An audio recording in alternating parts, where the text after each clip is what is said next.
It's time to accept it. Oh yeah, the great old CGI that gives us a lot of headaches every time we watch it, and every now and then some memes. But now that Chainsaw Man has just aired, there has been a small resurgence of haters on that aspect. We can have good things, right? Love it or hate it, and mostly neutral like most of us, this is going to stay. And not only that, but it is going to be implemented even more. Why? Well, before we talk about why, let's talk about why people hate CGI.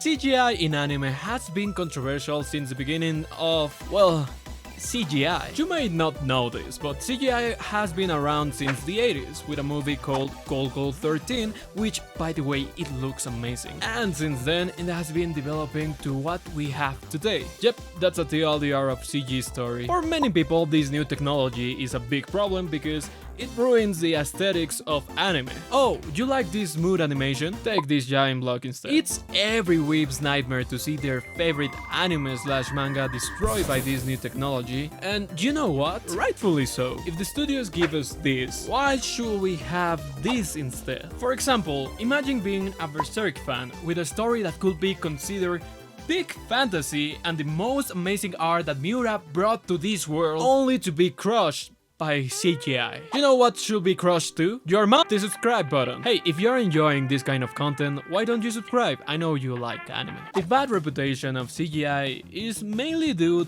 to poor implementation, and that bad image has only accumulated over the years. And well, instead of trying to work with this new technology little by little and see how it could be added to new titles, studios went all out for many years with the intention of marketing it as, hey, it's CGI, it's awesome, and look, that is not bad. But for something that you don't master, it becomes a real mess, doesn't it? The best example, as I said before, is Berserk 2016, which the whole anime was in CGI and it doesn't look good. For instance, with CGI animation, it doesn't feel as smooth as any 2D animation. It looks very stiff. In many scenes, the character seems to glow a lot, and yep, we can talk all the bad stuff from this adaptation and how it looks like it's from a 3DS game. But why the sudden decision to implement CGI right away and not do it in a way that seems obvious? Well, the answer is because it's necessary.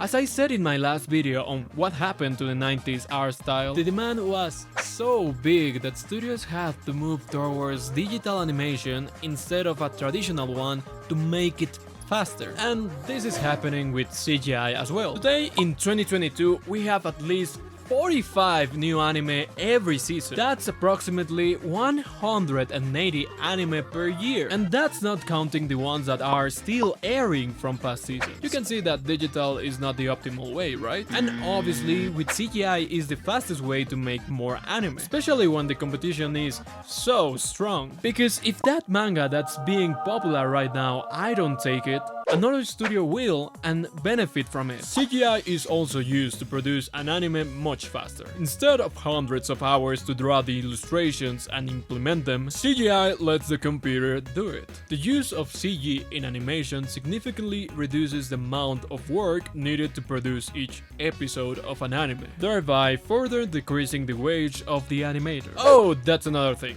Animators, which is an issue with two different sides of the coin. On one side, yes, it is easy to concede the computer all the work of an anime and pay less the animators or even staff to make the anime profitable. It's not a lie that an animator's salary is not as well paid as imagined, but in the other side, it's an industry where an animator is expected to overwork most of the time, doing up to 100 hours per week. Some even live in the studios, they eat and sleep without even going home. Even if the salary is much better, they don't rest or have free time. And maybe with CGI, it's a better way to have a healthy life. Well, and that's if the market demand doesn't increase. Could you imagine having like 100 animes per season? Yikes. But it is a really useful tool where, if you have noticed, there's a lot of anime where CGI is used in backgrounds or in ways that for an animator is going to take some time to do. Like in Attack on Titan, where deadlines were looming and with too many overworked employees. Do you think it's possible to digitally animate every Titan of the Rumble?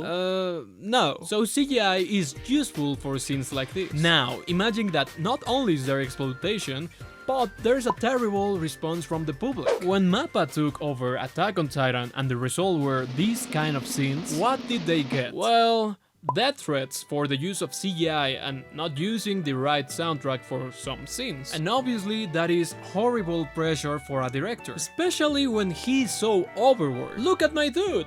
Here's a normal picture of him, and this one from when he was in charge of Attack on Titan. Let him rest, bro. So, sadly for many, CGI is here to stay because it's the optimal and healthy way to produce anime right now. And with Chainsaw Man, there is hope. You can see 3 uses of CGI over time, where Berserk looks horrendous, Dorohedoro still looks stiff, but it's a little bit better, and Chainsaw Man, where it's not quite noticeable. The thing is, you have to give it a chance, well, because it's not going anywhere. And obviously the studios have to implement it to take note of the audience response. It's so easy to criticize something that is new and fails, but there is no improvement if studios don't implement it. Even Disney has its own problem with CGI. But well, that's another topic for another day. But what do you think? You like CGI or not? Write in the comment section, give it a like if you enjoy and subscribe for more. See you later.